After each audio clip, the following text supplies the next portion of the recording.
To back बड़ा झटका लगा है। ईरान पाकिस्तान सीमा तनाव बढ़ता गया, जिसके बाद ईरान ने 34,000 पाकिस्तानी नागरिकों को वापस भेजा है। वहीं दूसरी तरफ भारत की कार्रवाई के बाद पाकिस्तान की हालत खस्ता। 4 बार इंडस वाटर ट्रीटी को लेकर, पानी की समस्या को लेकर भारत को लिखा है पत्र।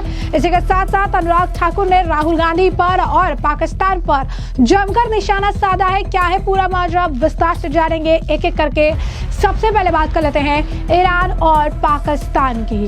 तो ईरान पाकिस्तान सीमा पर तनाव बढ़ता जा रहा है, जिसके तहत ईरान ने 34,000 पाकिस्तानी नागरिकों को वापस भेजने का काम जो है किया है। सीमा पर बढ़ते तनाव के बीच ईरान ने ये बड़ा कदम उठाया है। हम आपको बता रहे हैं कि इससे एक बहुत बड़ा एग्जाम्पल भी ईरान सेट कर रहा है कि पाकिस्तान जैसा करेगा वैसा ही भरेगा भी। यानी यहाँ पर ईरान ने 34,000 से ज्यादा पाकिस्तानी नागरिकों को वापस भेजा है। ये बयान इसे लेकर जो इस्लामाबाद में आयोजित पाकिस्तानी प्रवासी मामलों और मानव संसाधन विकास समिति की बैठक के दौरान दिया गया।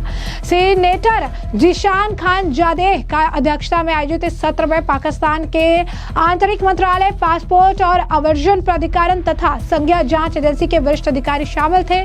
बैठक के दौरान ही मुस्तफा कमाल काजी ने बताया कि पिछले वर्ष ईरान ने 34,000 पाकिस्तानियों को अवैध यात्रा और निवास के कारण निर्वासित किया गया, जबकि इराक से 50,000 पाकिस्तानियों को निर्वासित किया गया है। कई पाकिस्तानी नागरिक काम और प्रवास के अवसरों के लिए यूरोपियन और फारस की खाड़ी देशों तक पहुंचने के लिए पारगमन मार्ग के रूप में ईरान से अवैध रूप से प्रवेश करने का प्रयास करते हैं। वहीं दूसरी तरफ बूंद बूंद पानी को तरस रहा पाकिस्तान, पानी रोके जाने पर भारत को 4 बार लिख चुका है चिट्ठी। तो पाकिस्तान इस समय गंभीर जल संकट से जूझ रहा है और इसका कारण भारत द्वारा सिंधु जल संधि को निलंबित करना बताया जा रहा है। मीडिया रिपोर्ट के अनुसार पाकिस्तान ने भारत को 4 बार पत्र लिखकर इस संधि को बहाल करने की गुहार लगाई है, लेकिन भारत ने स्पष्ट कर दिया कि जब तक पाकिस्तान आतंकवाद को समर्थन देना बंद नहीं करता तब तक यह संधि निलंबित रहेगी। और इसी वजह से पाकिस्तान के जो इस वक्त होश है वो उड़े हुए हैं। अब ऐसे में 22 अप्रैल 2025 को जम्मू कश्मीर के पहलगाम में हुए आतंकी हमले में जिसमें 28 लोग मारे गए थे, इसके बाद भारत ने सख्त कदम उठाते हुए सिंधु जल संधि को तत्काल प्रभाव से निलंबित कर दिया।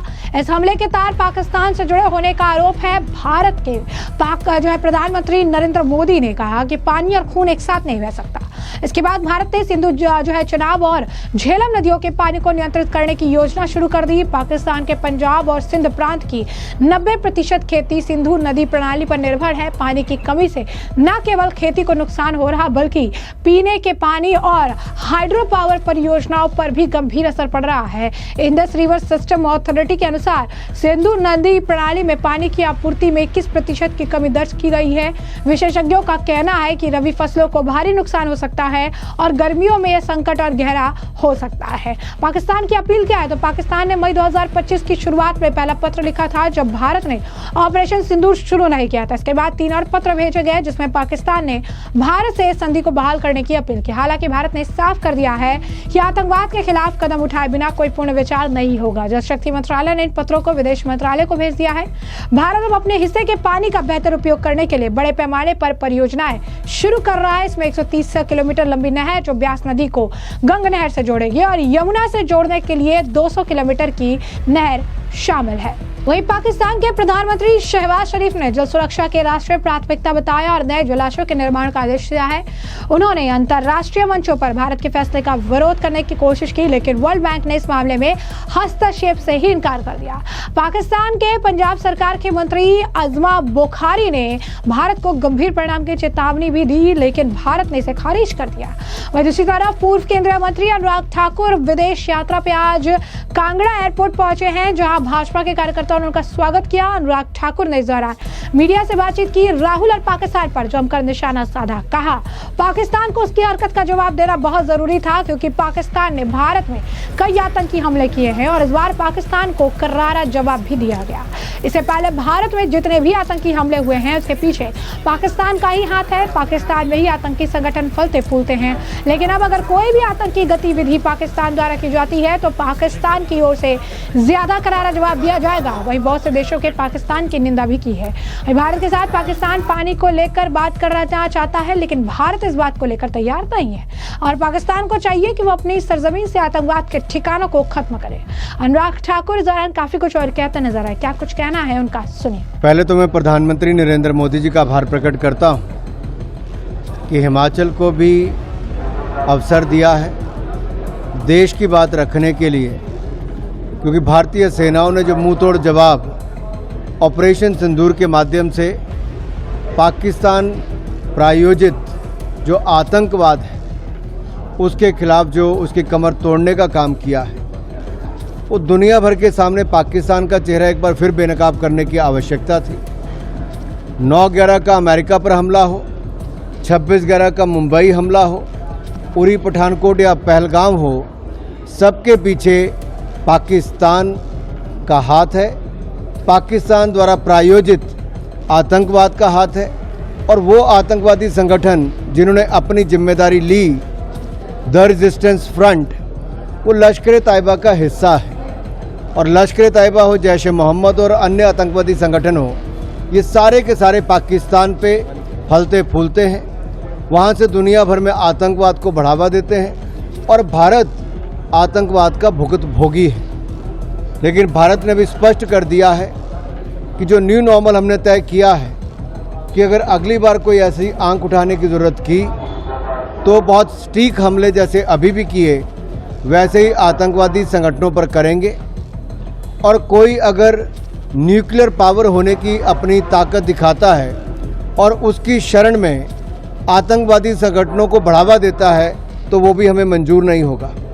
हम इसमें भी कोई अंतर नहीं देखेंगे कि कौन किसी देश द्वारा प्रायोजित आतंकवाद है या आतंकवादी संगठन है या कोई आतंकवादी संगठन है, इनमें कोई अंतर नहीं होगा, कोई देश द्वारा प्रायोजित हो या फिर आतंकवादी संगठन हो, क्योंकि दोनों का काम आतंकवाद को बढ़ाना है। दुनिया भर के सामने हमने ये तस्वीरें भी दिखाई कि कैसे पाकिस्तान आर्मी के वरिष्ठ जनरल अधिकारी, पुलिस के अधिकारी, नेता और वहाँ के आतंकवादी संगठनों के लोग एक साथ जो दफनाने का काम किया गया आतंकवादियों को, उसमें इकट्ठे थे और पाकिस्तानी झंडे में आतंकवादियों की लाशों को लपेटा गया था। ये अपने आप में दिखाता है कि पाक द्वारा प्रायोजित ये आतंकवाद है और state sponsored terrorism is not acceptable.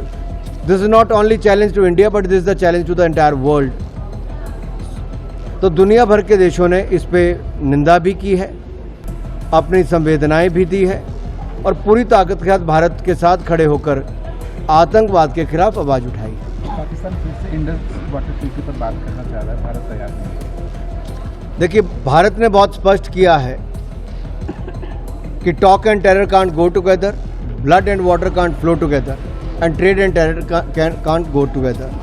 तो ये अपने आप में स्पष्ट है।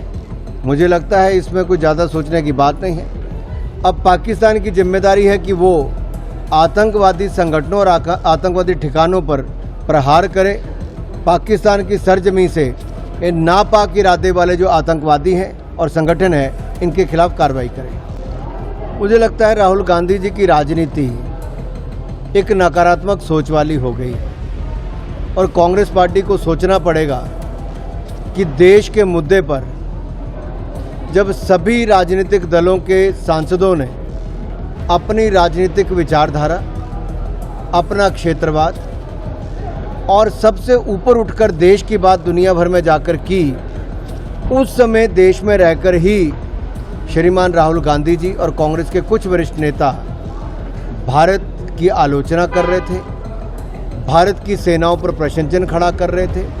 और ये पहली बार नहीं है कि श्रीमान राहुल गांधी जी ने भारतीय सेनाओं के पराक्रम पर प्रशंसन खड़े किए हों, ये पहले भी करते रहे।